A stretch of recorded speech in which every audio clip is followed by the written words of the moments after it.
If you are struggling to stay consistent in FC25, it is probably because 1. You are using the wrong formation that does not suit your playstyle. Second, you're changing your formation too often. If this is you, don't worry, because after watching this video, you'll exactly know which formation to use. Not only that, you'll also know which formation is suited for your playstyle. Guys, it is very important to understand how a formation works. We'll be talking about 5 formations today. The first one on the list is my favorite one since FC24, that is 4-4-1-1 midfield. Now, why do I like this formation? Because for me, guys, I prefer RM-LM over the wingers. Why? Because they sit closer to the CMs. Now, what happens when they sit closer to the CMs? Guys, when they sit closer to the CMs, it is easier to build up, okay? I don't have to find them. That way, I'm really able to beat the press of the opponent. Now, what happens when they are playing as, let's say, a left winger and right winger? When they are playing as left winger and right winger, similar to something like this, it is better for the counter attack. Okay, that is why the 4-2-1-3 is so overpowered. So once you soak up all the pressure, what do you do, guys? You feed a R1X driven pass into the cam and then you follow it up by a through ball to either the left winger or the right winger, right? This is why the 4-2-1-3 is so overpowered. So if you are preferring a counter attacking style, maybe the 4-2-1-3 is better for you. I am not saying that you cannot counter in the 4-4-1-1. Obviously, you can, okay? The first time incisive passes in this formation are great as well. But the counter attack is better on the 4-2-1-3 because of how that formation sits, okay? And it is also better to actually defend deep with that formation. However, with the 4-4-1-1, it is much better in the press. It is more fluid. You can actually have fun while playing this formation and you can pass the ball in triangles because we have so many triangles and we don't have to find our players. Similarly, every role we use has a purpose. Why do we use advanced forward on the striker? Why not false 9? Because if we are going to use false 9, he's going to play so close to the camo, okay? We don't want that. What else do we want? We don't want poacher. I mean, poacher isn't bad. It was something I was using a lot at the start of the game, but nowadays, guys, with people playing high line, if you're playing poacher, they are offside many times. Now, advanced forward, what it gives you the option to build up and the option to play balls in behind. It is more balanced. That is why we use it. Now, if you see a pro player using shadow striker, you guys ask me, should we use shadow striker as well? Well, it depends on what you want from the cam, okay? I want my cam to be playing as a playmaker because I want him to maintain that shape of a cam from where he can play incisive passes rather than playing more aggressive in the final third. Okay, if you want the other way around, you can definitely use shadow striker. Use your own brain. So this is how I line up my 4-4-1-1. I'm using balanced high. I was using short passing, but I don't use it nowadays. Now, another formation that is for you, if you don't like the 4-4-1-1 because it doesn't have CDMs, that is the 4-2-3-1 wide.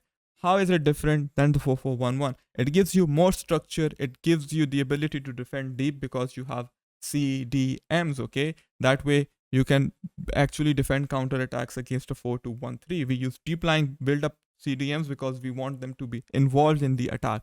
If we use holding, they will always be sitting back, which is good to defend. But again, if you're playing someone half decent at the game, you want your CDMs to be involved in the attack for the recycles. This is why the 4-2-3-1 wide is defensively more solid than the 4-4-1-1. I still prefer the 4-4-1-1 because I like CMs. I didn't give much explanation on this formation because it is, like I said, pretty similar to the 4-4-1-1. Now, another formation that is really good, of course, people say it's the best formation. And I agree, objectively, it's the best formation. That is the 4-2-1-3 because of how your AI moves in this formation. It is a skill-less formation. You just give a driven pass. This is why pinged pass is so overpowered for CDMs. Driven pass into the cam and then a first time incisive ball to the striker or the wingers, right? And the way they move in when they're set to inside forward is just a very good shape for this formation. But this formation is very one-dimensional. And when you're playing someone who is matching you up in a 4-2-1-3, the game really comes down to small margins. And I don't like having small margins. This is my approach. I would rather lose by 3 goals than losing by 1 goal. What does that mean? I don't want a 1-0 game, 2-0 game, okay? I want a more attacking game. I want to be able to create chances. 4-2-1-3 versus 4-2-1-3 can get really frustrating at times. Now I do prefer switching to a 4-2-1-3 against a 4-2-1-3 if I know I'm clearly better than the opponent, okay? In that case, you can use it. This is why most pros use it, because their mechanical and mental skill is better than most players, okay? And when they are going in the weekend league, for example, it's very easy for them to get a 15 and 0, a good rank 1 finish, because 4213 offers you so much easier attacking and defensive AI when you're building up and attack. When you're playing in a 4-2-1-3, okay? Add to that your mechanical skill and you'll be really goated in this formation. Definitely the best formation in the game, but it does not suit the way I play. I have tried playing it. I play good, but I play better against pros when I'm playing 4-4-1-1 as compared to the 4-2-1-3, okay? And now another formation that you have seen Weregang use. People ask me about it all the time, guys. I'm talking about the 4-4-2. While Weregang is using it, Tex is using it, we are going to use it. Hold on, okay? They know how to defend in it.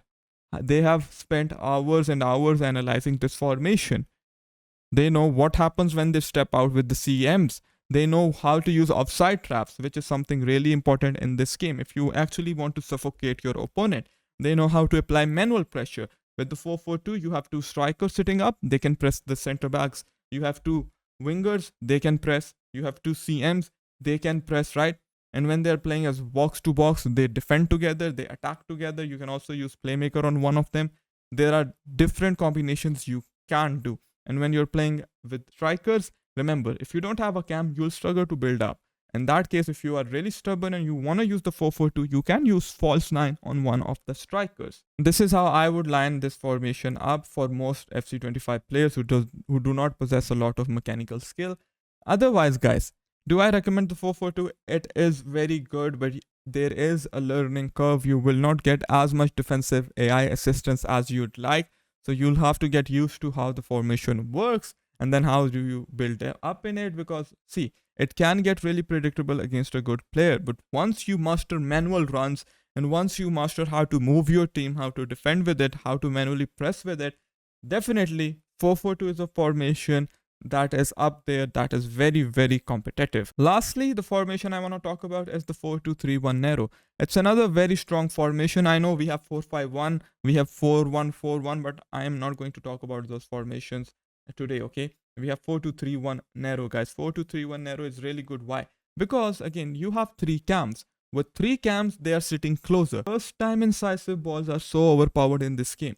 Add to the fact that you have two CDEMs, guys, and then when you put defend, like there is so much defensive structure, there is so much defensive stability. You have cams helping in defense, you have striker playing up top, you have the ability to counter, you have the ability to play possession.